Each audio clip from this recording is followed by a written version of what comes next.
Assalamualaikum warahmatullahi wabarakatuh.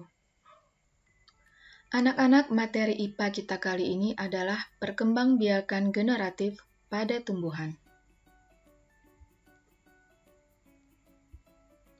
Pada tumbuhan terdapat dua cara perkembangbiakan.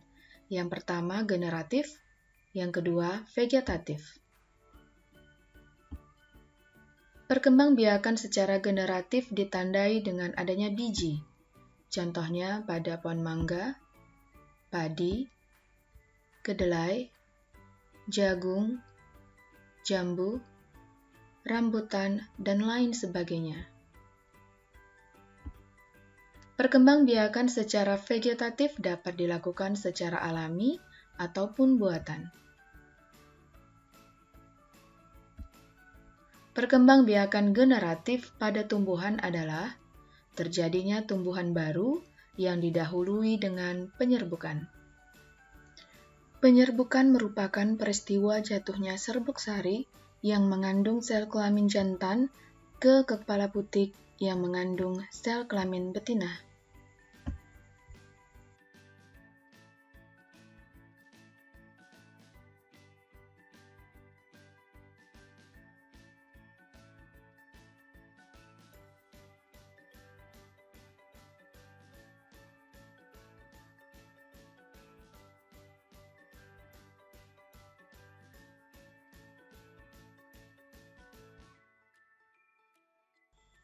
Bagian-bagian bunga yang lengkap. 1. Putik adalah alat kelamin betina pada bunga. Putik terdiri atas kepala putik, tangkai putik, bakal buah, bakal biji. Putik berbentuk seperti botol yang lehernya panjang. Kepala putik terletak pada bagian ujung. Bagian putik yang paling panjang disebut tangkai putik. Bakal buah terletak di bagian paling bawah. Bakal biji terletak di dalam bakal buah. Pada bakal biji terdapat 8 inti, antara lain sel telur dan calon lembaga. 2. Benang sari adalah alat kelamin jantan pada bunga. Benang sari terdiri atas kepala sari, tangkai sari. Di dalam kepala sari terdapat butir-butir serbuk sari atau sel kelamin jantan.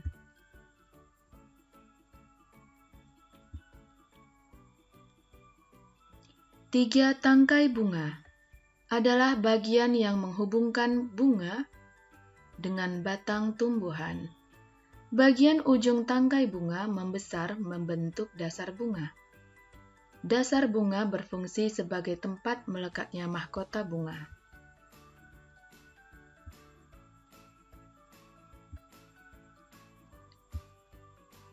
4. Kelopak bunga berfungsi untuk melindungi bunga saat masih kuncup.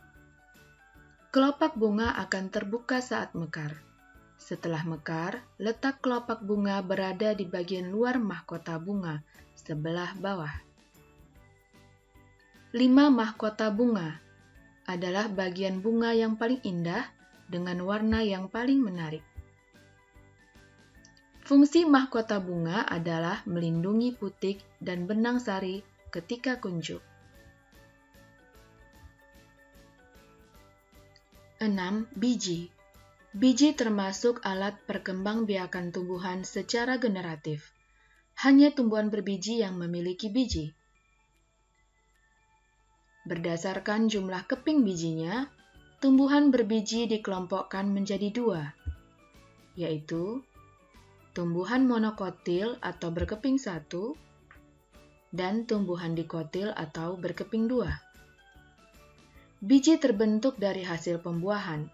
Biji yang ditanam akan menghasilkan calon tumbuhan baru.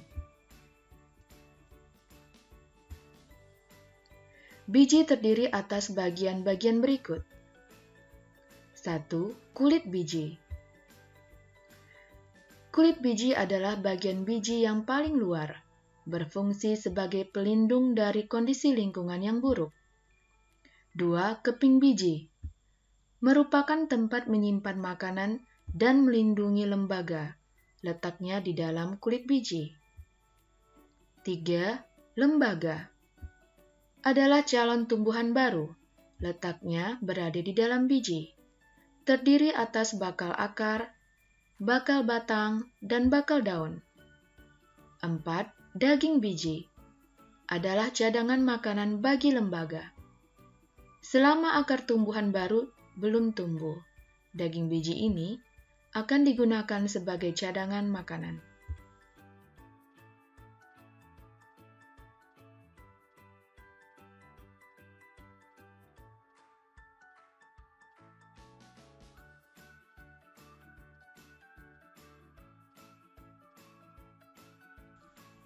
Generatif atau secara kawin. Perkembangbiakan generatif pada tumbuhan diawali dengan penyerbukan, yaitu melekatnya atau jatuhnya serbuk sari ke kepala putik. Serbuk sari merupakan sel kelamin jantan, dan kepala putik merupakan sel kelamin betina. Setelah terjadi penyerbukan, pada serbuk sari tumbuh bulu serbuk sari yang menuju ruang bakal biji.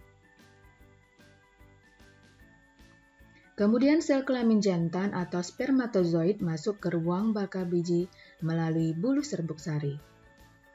Di dalam ruang bakal biji terjadi pembuahan, yaitu peleburan sel kelamin atau spermatozoid dengan sel kelamin betina atau sel telur.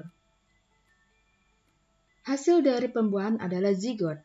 Zigot berkembang menjadi lembaga, bakal biji berkembang menjadi biji, dan bakal buah berkembang menjadi daging buah. Lembaga yang berada di dalam biji merupakan calon tumbuhan baru. Berdasarkan asal serbuk sari, penyerbukan dibedakan menjadi 4 macam. Yang pertama, penyerbukan sendiri, yaitu serbuk sari jatuh di kepala putik bunga itu sendiri. Yang kedua, penyerbukan tetangga, yaitu serbuk sari suatu bunga jatuh di kepala putik bunga yang masih dalam satu tumbuhan.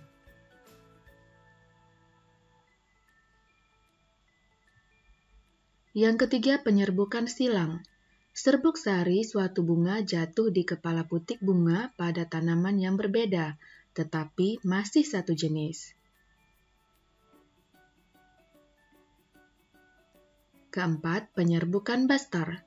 Serbuk sari suatu bunga jatuh di kepala putik bunga yang berasal dari tumbuhan yang berbeda varietasnya. Baiklah anak-anak, demikianlah pembelajaran kita pada hari ini. Semoga bermanfaat untuk kamu semua. Dan jangan lupa untuk rajin mengulang pelajaran kamu di rumah ya. Sampai jumpa lagi. Terima kasih. Wassalamualaikum warahmatullahi wabarakatuh.